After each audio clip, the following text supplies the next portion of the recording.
wabarakatuh. Waalaikumsalam warahmatullahi wabarakatuh. Terima kasih ibu-ibu telah menyempatkan hadir pada pertemuan kali ini. Kali ini kita akan membicarakan tentang keuntungan sholat sunnah. Apa sih keuntungan sholat sunnah itu?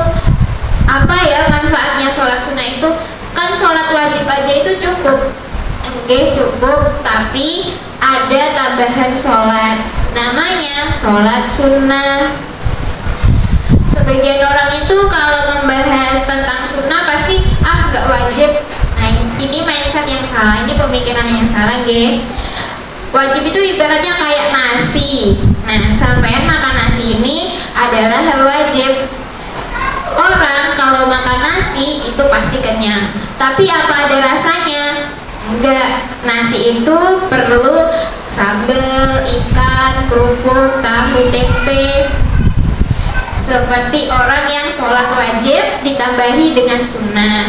Seperti apa? Seperti orang yang makan makanan 4 sehat 5 sempurna, jadi sempurna. Nah, apa manfaatnya sholat sunnah kita ini? Sholat sunnah, sholat duha, sholat isra, qobliyah, ba'diyah, sholat raweh, sholat witir. Apa sih manfaatnya sholat sunnah? Manfaatnya sholat sunnah itu ada 3. Yang pertama, jawabir lil faraid. Sholat sunnah itu tujuannya adalah nembel kekurangannya yang fardu.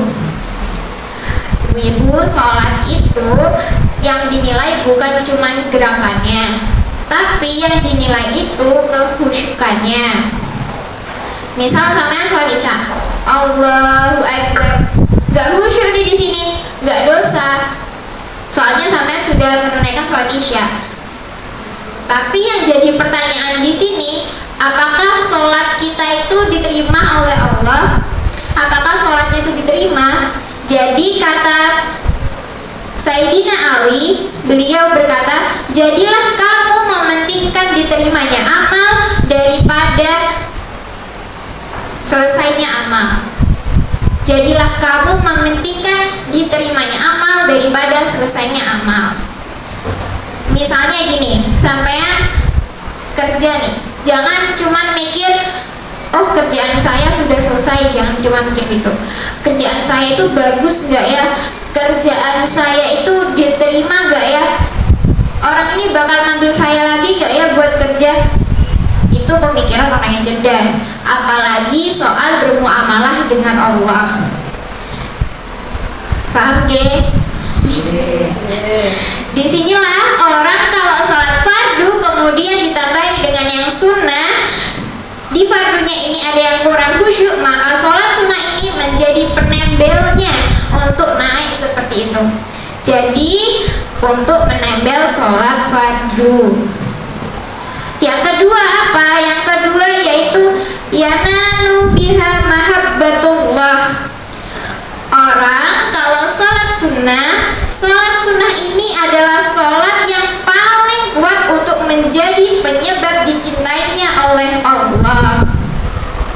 Beliau itu Bu Kiai Hasan Genggong, Kiai Zaini Munib, Habib Husain bin Hadi Al-Habib, Habib Husain Soleh bin Musin Al-Habib, fulan wa fulan wa fulan.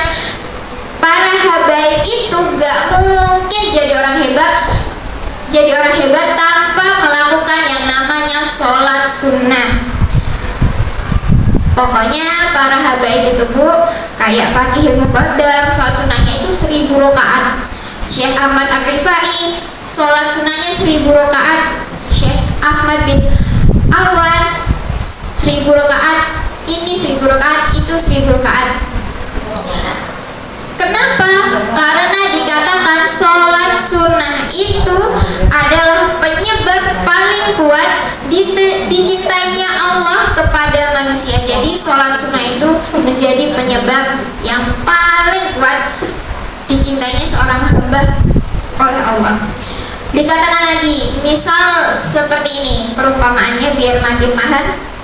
Sampean kerja pada saya, kerja misal jadi tukang gitu. kerjanya itu dari jam 8 sampai jam 4. Itu wajib, itu jam kerja. Jam istirahatnya zuhur sampai jam 1. Nah, di jam istirahat itu saya kedapatan tamu. Saya sendirian, repot nih nandangin tamunya. Tapi sampai berdiri, bantuin saya, ini itu.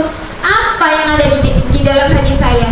Wah, Masya Allah ya, orang ini, ini loh waktunya ibu ini capek, ini loh waktunya istirahat.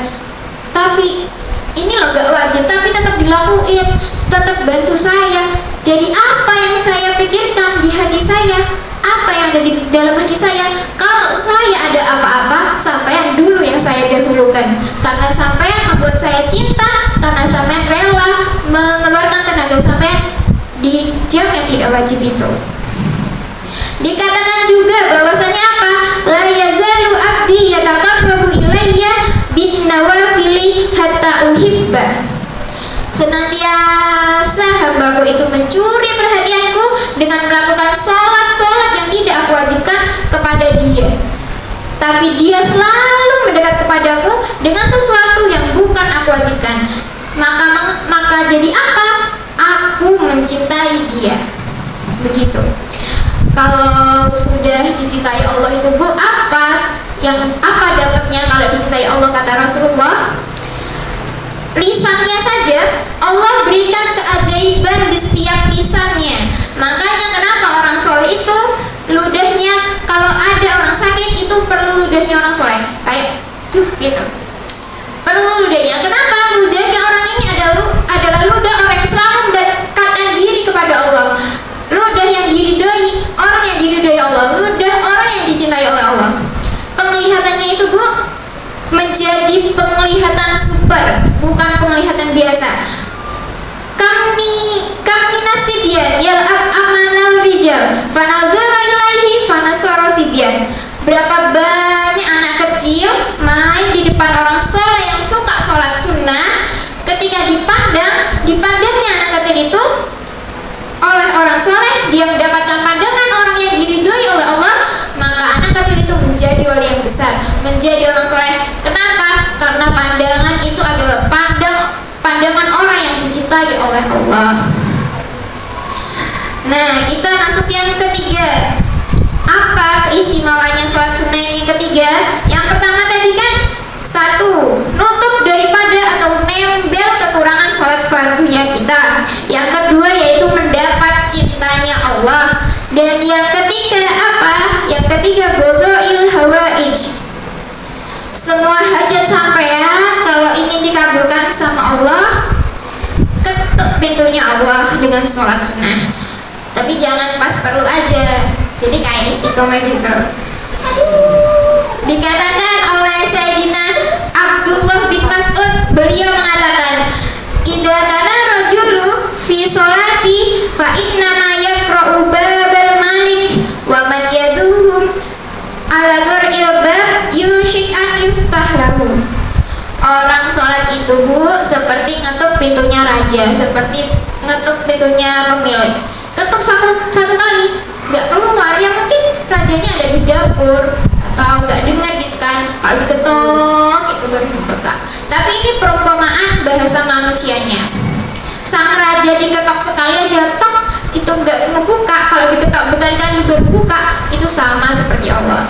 Tapi perlu digarisbawahi di sini tuh Allah tuh nggak sama kayak raja, bukan berarti. Maaf, ada video yang terpotong di sana karena ada kendala kepenuhan berkas. Jadi di sini akan saya sambung, tapi ini cuma sedikit kok sambungannya, maaf sekali. Jadi garis besarnya bukan berarti Allah itu sama kayak raja nggak mendengar. Allah itu bukan sama kayak raja yang tidak mendengar, tetapi Allah itu suka, Allah itu cinta kalau lihat hambanya ngetuk-ngetuk pintu rahmatnya terus, pintu Allah terus, kayak dilihat tok tok tok, hambaku ini bener-bener sungguh-sungguh nggak ya, hambaku ini bener-bener butuh nggak ya. Allah itu suka begitu. Jadi apa kata Abdullah bin Mas'ud, kata Sayyidina Abdullah bin Mas'ud, orang kalau sholat itu seperti ngetuk pintunya Allah. Siapa orang yang selalu istiqomah mengetuk pintunya Allah, maka dia akan pasti dibukakan. Maka ketuklah pintu Allah lewat sholat sunnah. Allahumma sholli ala Muhammad. Maaf, kepotong. Demikian pertemuan kita hari ini, pembicaraan kita hari ini. Terima kasih Ibu telah menyempatkan waktunya. Semoga ilmu ini bermanfaat bagi saya dan sampean, mudah diamalkan, jadi tambah baik hidupnya setelah ini. Ya, terima kasih. Wassalamualaikum warahmatullahi wabarakatuh. Waalaikumsalam warahmatullahi wabarakatuh.